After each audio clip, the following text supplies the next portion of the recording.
Hello and welcome everyone. This is our my name is Yasir Gulfraz, and today we will this is our last session of tort law. Uh, Today we will discuss tort law assignments. So over the past four lectures, we explored several fundamental aspects of tort law, covering its development, the concepts of duty of care, vicarious liability, and defenses to negligence. So before I get started, we'll just quickly go through our previous, basically summary of what we learned in our past lectures. So, can you guys see my screen? Can you hear my voice? Please let me know if there is any issue.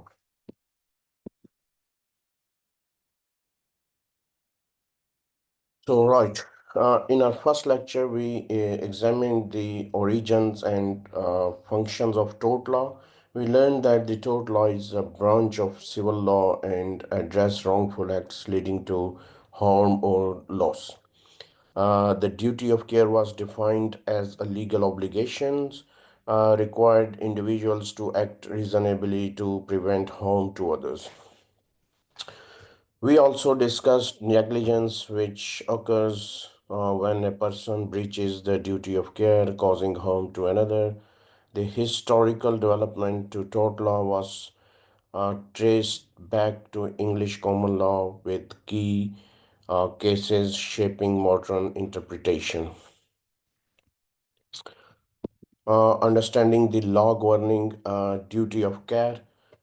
In this second session, we delved deeper into the duty of care and intelligence. We explored the tests used to establish duty of care, such as the neighbor principles, which was introduced in Donoghue versus Stevenson's case law, 1932. Then CAPRO test, which considered foreseeability, proximity, and fairness. We examined the current legal position on duty of care, particularly in case involving psychiatric harm, and discussed the standard test for breach of duty, which compares a person's actions to what a reasonable person would do in the same situations. Furthermore, we covered the public policy consideration that influence day of care uh, decisions, the chain of causation, and the requirements of reasonable foreseeability in determining liability. Any questions so far? Right. In our third lecture, understand vicarious liability and describe the test used in establishing vicarious liability. Uh, In this lecture, we focused on vicarious liability where an employer is held responsible for the wrongful acts of their employees. We defined various liability and explored its key elements, including the employment relationship between the employer and employee, the wrongful act occurring during the course of employment. We analyze the test for identifying employment status, such as the control test, integration test, and multiple test. Additionally, we studied landmark cases. We discussed Gravel versus Coral and Anna 2008 and Muhammad versus Morrison, WM Morrison 2016, which shaped the close connection test used in determining vicarious liability. Next, understanding defense to claim in negligence. In fourth lecture, the most we examine defense available in negligence case, including exclusion clauses, contractual terms that limit liability, contributory negligence when the claimant is partially responsible for their own harm, reducing the compensations awarded, voluntary non-fit injuria consent, a defense where the claimant knowingly accepted the risk of harm, extirpe causa, a defense that prevents claims arising from illegal or immoral acts. We discussed real applications of these defenses and analyzing how courts determine their validity. Any questions so far? Any question about above four sections? Right. Now we will focus on the assignment discussion to ensure that you have a clear understanding of the tasks ahead. This assignment is divided into three main tasks. So each addressing key concepts related to tort law, duty of care, vicarious ability, and negligence defense. So the first task requires you to write an article for a local newspaper. So here is the task first. First task: explain the development of common law tort, understanding the law governing duty of care. Task assessment criteria to be covered: 1.1, 1.4, 2.1, and 2. Section 1 and section 2 basically. So here is you are working for a law firm, a local newspaper is writing an article of the duty of care, what it means and how it operates.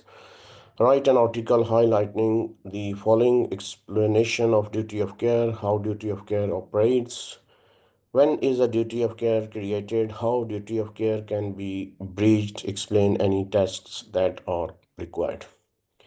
Learners must show knowledge and understanding of the studied area, provide references to relevant case law or legislations wherever appropriate, be able to support, answer, and show evidence to wider reading appropriately. So basically, as he said, that first task requires you to write an article for a local newspaper explaining the concept of duty of care, how it operates, and in the legal tests associated with it. So this is a critical element in tort law, and you must ensure your article is well structured, informative, and supported by legal references. You explore how duty of care operates in law. This involves explaining the principle established in Capro Industries versus Dickman 1990 case law, which introduced a three-part test to determine the existence of duty of care. Uh, Foreseeably, what was it reasonably foreseeable that the claimant would suffer harm due to defendant's action? Proximity, was there a close and direct relationship between the claimant and defendant?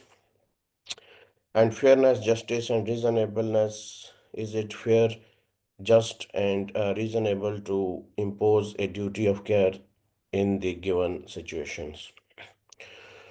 So, your article should also clarify when a duty of care is created and how the court determine its existence. You can use case laws examples such as Kent versus Griffiths 2000 and Borhill versus Young 1943 to illustrate how duty of care applies in different situations. Additionally, you need to explain how a duty of care can be breached. A breach occurs when an individual fails to act with the standard of care expected of a reasonable person. The case of Palom versus Fryeron Hospital Management Committee 1957 introduced the Bolam test, which is particularly relevant in professional negligence cases. Finally, your article should discuss the legal tests required to establish a breach of duty, including the reasonable foreseeability test, the standard of care, and remoteness of damage, as seen as the Wigan Mount 1961 by integrated three key legal principles. Your article will provide a comprehensive and well supported explanation of duty of care. Your submission should be formatted and as an article in Word format with the recommended words limit of 900 words, excluding references and appendices. So ensure you use Harvard reference and cites all law and academic sources appropriately. Any question about this task one? Right, here is the task two. There are many define vicarious liability and describe the test used in establishing vicarious liability. Session three for this task. There are many defenses that can be raised to an action of intelligence. Explain the various defenses with example case laws of how they operate. So learner must show knowledge and understanding of the subject area, provide references to relevant case law and or legislations wherever appropriate, be able to support answers and show evidence of wider reading appropriately.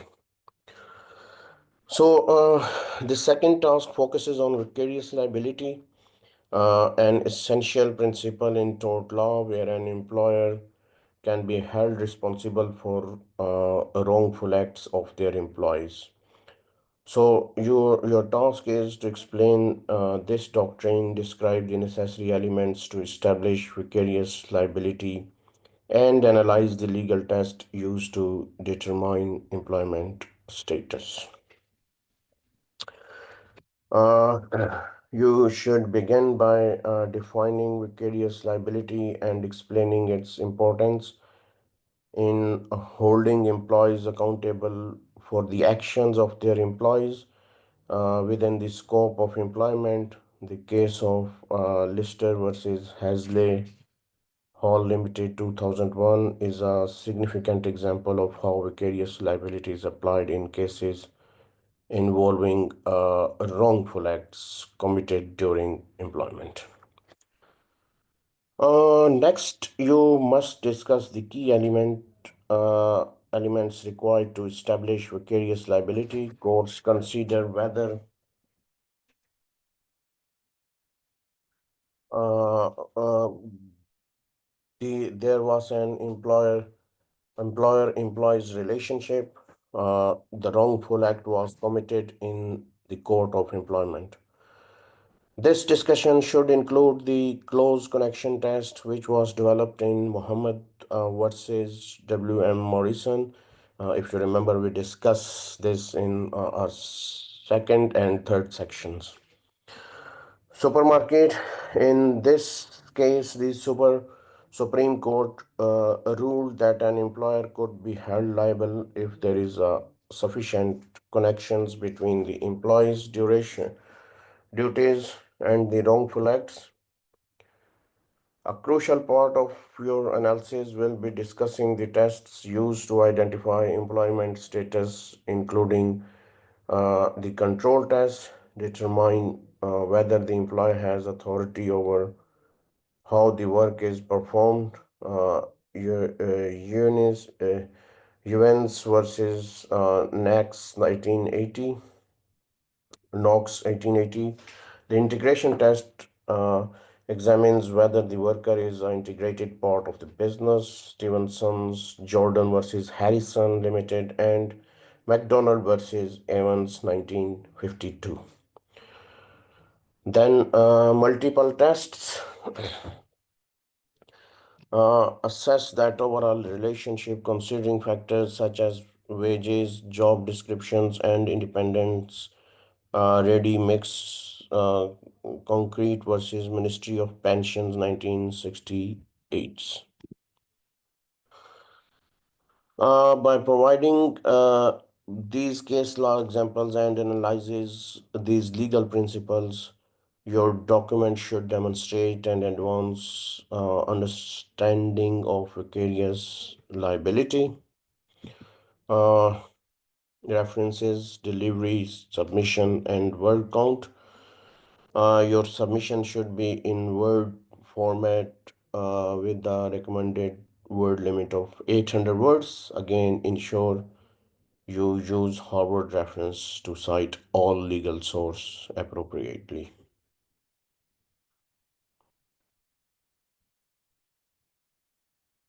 Next, examine defense to claim in negligence.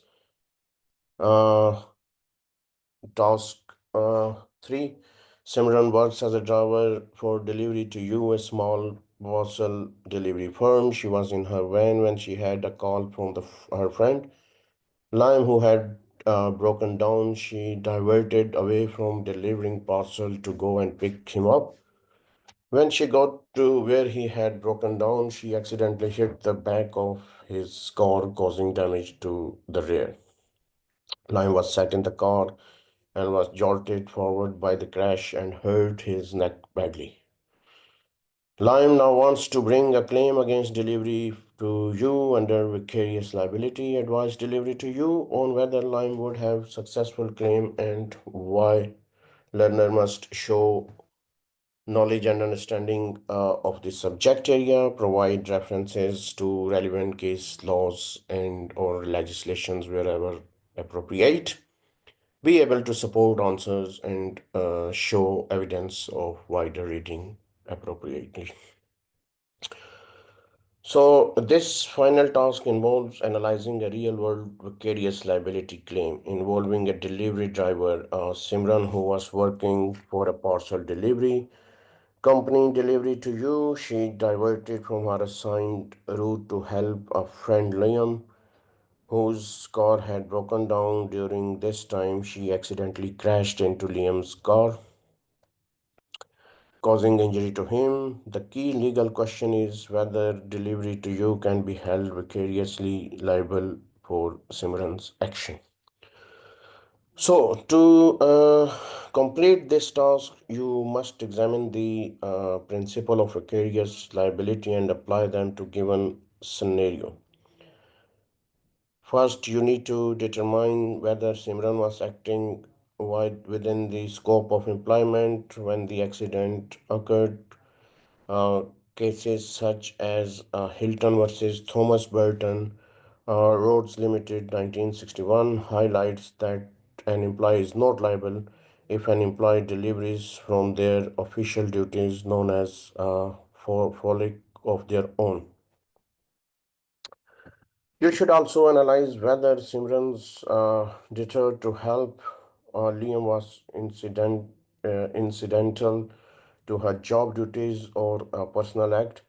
If the diversion was significant and unrelated to her work, delivery to you may argue that they are not liable. However, if she was still technically fulfilling job responsibilities, the claim might succeed. Additionally, you discuss should cover defense against vicarious liability.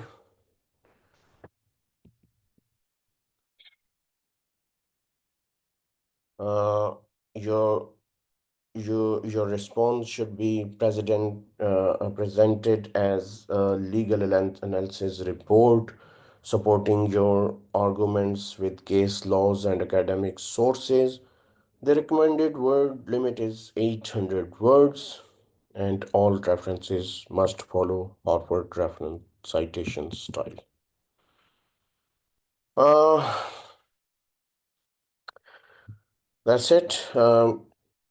As part of your academic integrity, it is essential to pledge that your work is original, properly researched, and free from any form of plagiarism. By submitting your assignment, you're confirmed that the content represent your own understanding and analysis with appropriate citation to all referenced materials. Academic history is a fundamental principle, and any form of plagiarism misconduct will be subject to strict penalties. Therefore, ensures that all sources, whether direct quotes, paraphrased ideas, or case laws, are properly cited and acknowledged. For submission, your assignment must be well structured, clearly formatted, and professionally presented.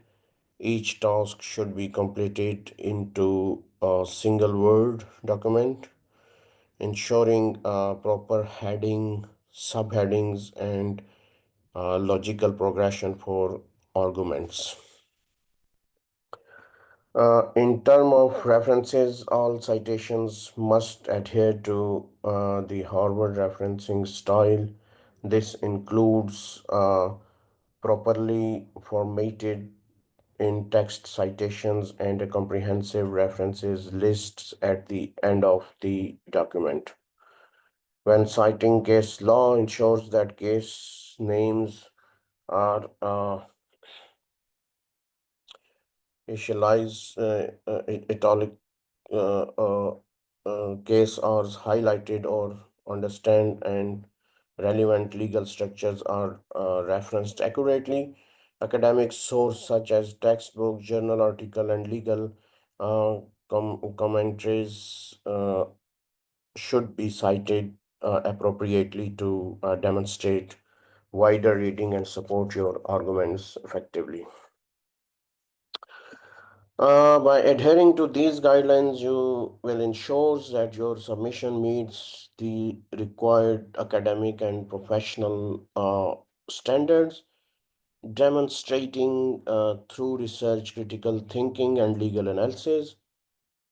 So, if you have any uncertainties regarding references or submission formats, please seek clarification before the final submission.